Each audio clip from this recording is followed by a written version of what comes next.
Welcome back, our dear viewers. Today we are joining the Bahraini community and proudly celebrating our national steady integrated development that have emanated from the leading National Action Charter, which came as part of His Majesty King Hamad bin Isa Al Khalifa's ambitious reform project that reflected the wise royal vision for the democratization and effective parliamentary process in the kingdom. Based on such solid foundations, Bahrain has established itself as a role model in transparency and integrity by further developing the instruments of political participation and adopting a dual system consisting of parliament and shura councils. Accordingly, quadrennial parliamentary and municipal elections have been held regularly since 2002 in full integrity and transparency under judicial supervision. The Council of Representatives consists of 40 members elected by public elections in accordance with the provisions set out by the law. It performs its duties in cooperation with the Shura Council and the government to consolidate democratic action and public participation in decision-making process. To know more about the parliamentary work and its responsibilities, it is a pleasure to host the member of the Council of Representatives, Dr. Sawsan Kamal. Hello, Dr. Sawsan. It's very good to have you here with us today. Thank you, Sarah. It's my pleasure to be with you today as well. Dr. Sawsan, to begin with, can you inform us briefly about the responsibilities of the Representatives Council, its structure, committees, and the main goals? The Council of Representatives in the Kingdom of Bahrain is one of the is one of the achievements of the reform project by His Majesty King Hamad bin Isa Al Khalifa. It has two major responsibilities. The first responsibility is the legislations. So we put in legislations and laws and some amendments into the previous ones. The second responsibility is putting an oversight over the executive authorities. Well, as you mentioned, it consists of 40 members, and we do have 5 main committees.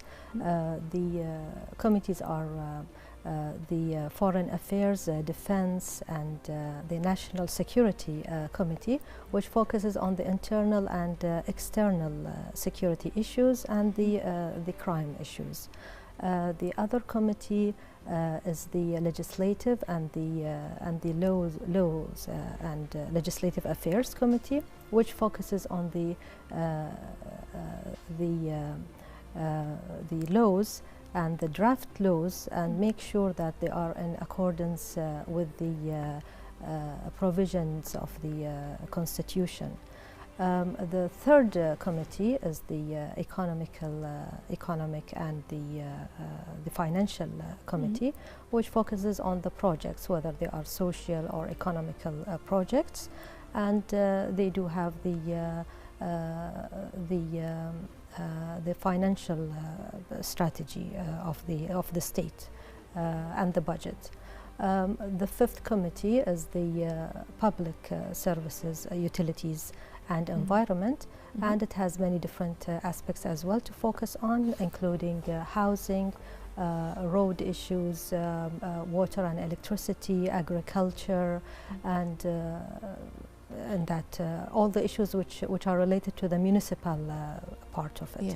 Yes. The fifth one, which is I'm a member of it, which is the Services Committee, it focuses on education and all its levels, health issues, as well as training, vocational training, culture, youth, sports, and work issues. Yeah. Okay, thank you very much. That was a very clear description of the responsibilities, of course, of the Council.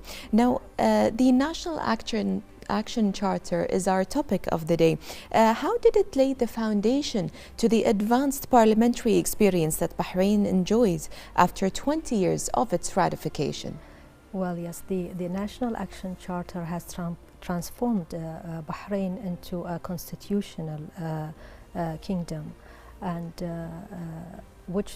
from out of the results that we are living nowadays currently, well, it focused on many issues it opened the floor for different aspects, let's say media and the press, and made it more open for them to express their opinions. It also gave the democratic parliamentary system, which is the two councils, has been established afterwards, and as well as the municipal council. The Supreme Council for Women as well was established at that time, chaired by Her Royal Highness Princess Sabika bint Ibrahim Al Khalifa, where it guaranteed more women rights, which we are living in currently as well, and it also formed a very solid basis for human rights.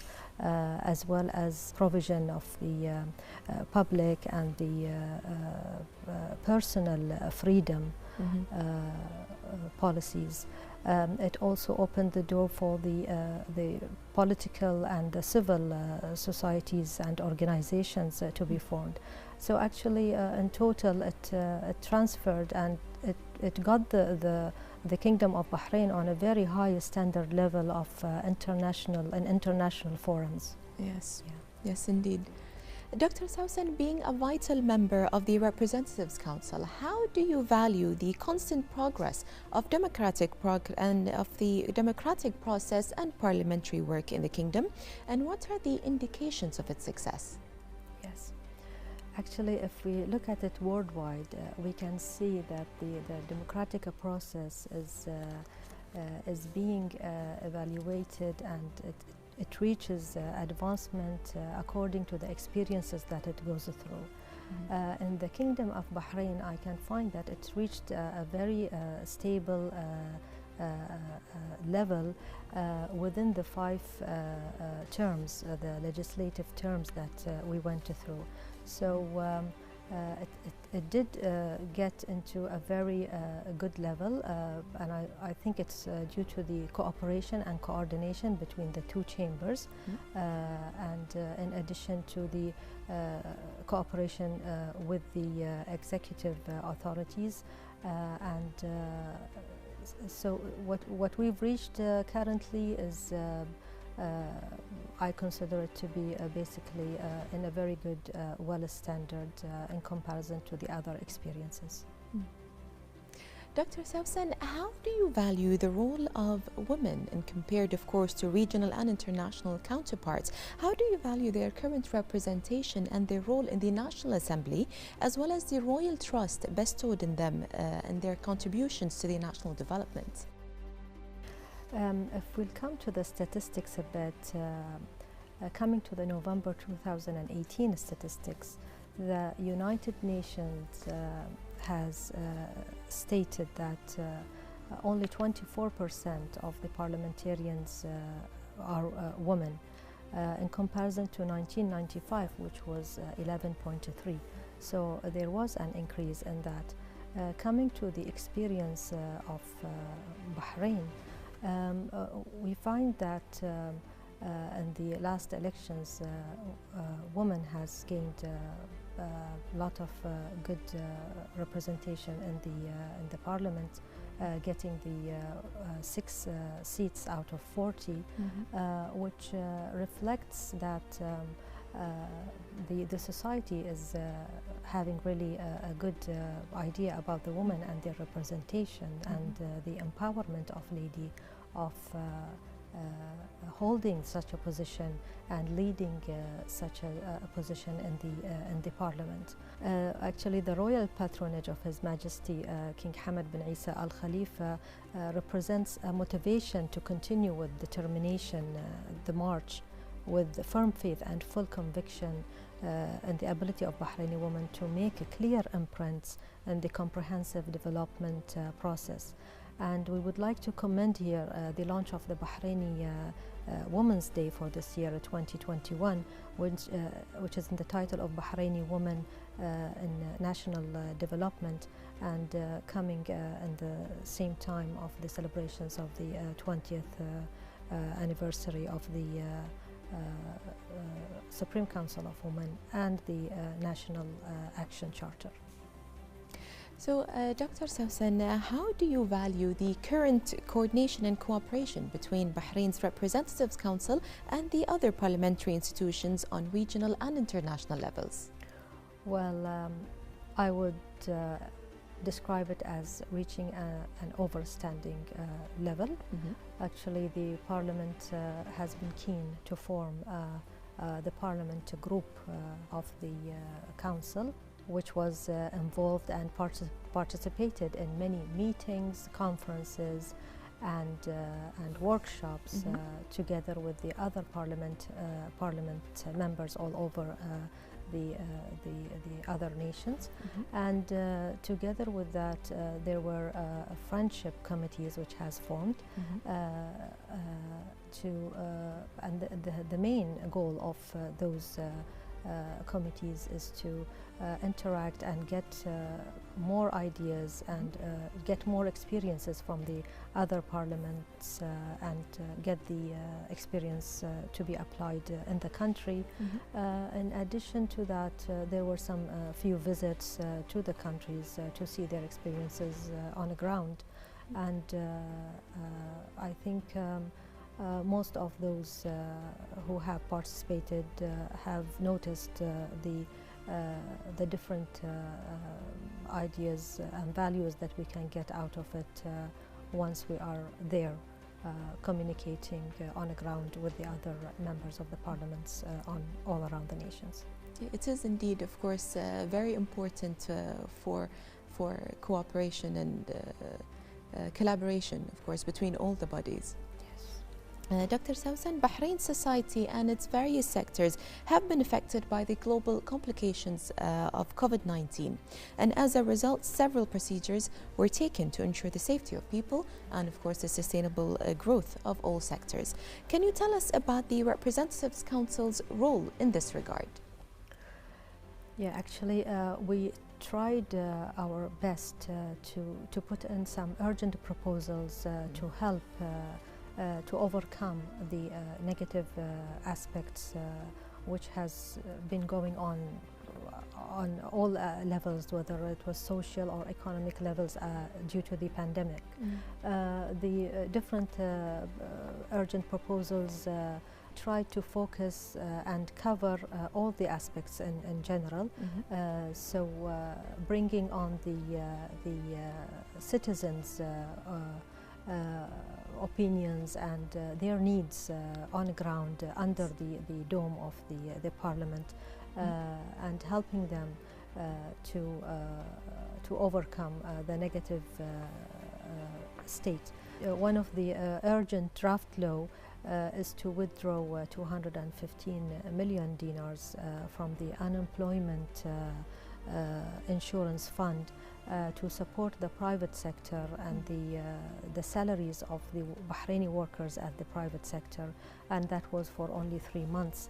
And we started with that, and following that many other amendments came on the ground.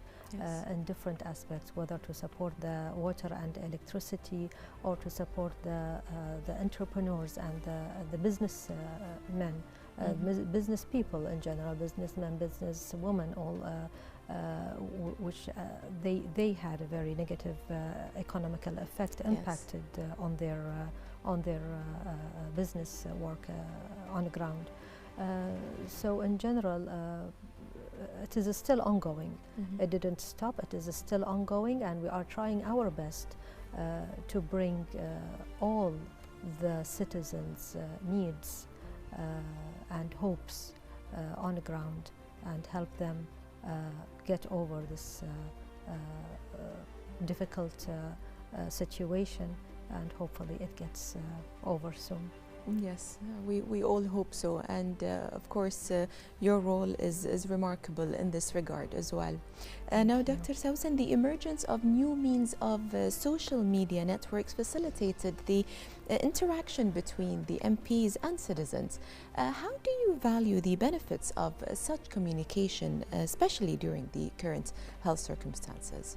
Well, the offices of the MPs were trying their best with the pandemic to reach the citizens and the voters, as well as the parliament itself and the committee of communication. Actually, the virtual social media did a very good job, and we were able to reach people all around. It made it easy for them to communicate with us, yes. And we got very positive feedback from citizens, stating that in previous, like before the COVID-19, when they had to come in person to the office to bring up their needs or discuss them, or to attend a workshop or a conference, it was difficult for them to be in person because of some engagements. But currently, while it is like on virtual social media, it made it easier for them, made it easy access. And let's come to the MPs themselves. In those terms, like for example, we can attend 3 workshops consecutively on top of each other on the same day, just sitting on our office and joining the 3 events all together in the same day, while before we had to get in presence, and we have to travel and get to the venue, and this took a lot of effort and time. Yes. So you couldn't make it to attend 3 events, for example, in one day. And in addition to that, like even if we are set on a set abroad, like for a certain task, even those members of the parliaments, when they are abroad, they can communicate and they can attend the session at the same time. Yes. And be involved in these sessions in comparison to the past, that they couldn't be, and they were not aware of what was going on those sessions, and they would miss a lot on those sessions. Yes. So I think it had a positive aspect in those means. Yes, it did. It definitely did. Dr. Sawsan, from your point of view, what are the ways of raising the democratic awareness among society and maybe youth in particular? We believe that the Bahraini citizen is the center of the development in the country. So focusing on those youth is a very major important part of our responsibility. And we should be focusing more on encouraging them to be involved in all the different institutions and all the different societies which are available, and facilities which can make them more aware of the democratic process, and make them involved in those workshops, which will make them ready to understand the others' opinions and have their own opinion, raise their points in a very respectful way, where they can share their opinions with others, and collaborate to help in building some more new strategies and building their personality in the political field. So we should also focus on more in terms of conferences and workshops, which will build youth in that terms. True. So I think it's a major challenge, and we might be able to achieve very good results when we work together in putting a strategy and a plan to help them understand what politics is about and what democracy is about, and how they can share their opinion in the society. This will make them more familiar and more feeling of oneness in the society. So we hope that we can reach this soon. Yes, you're right. Dr. Sawsan, this has been very interesting. Do you have any last comments to add before we end the show? I would like to thank you for giving me this opportunity to be with you, and deliver to you the points and the experiences out of the Council of Representatives on ground, and hoping to get further on in other closer interviews to focus on other detailed aspects of the experience. Thank you. Thank you very much, Dr. Sawsan Kamal, for being here with us. Thank you. Now we have reached to the end of this special coverage as we all are celebrating the 20th anniversary of the National Action Charter, the outstanding social, political and economic document with profound pride, great patriotism and full allegiance. We would like to thank our guests for being with us here today, and we would like to thank you for watching, wishing you all happy National Action Charter Day. Goodbye.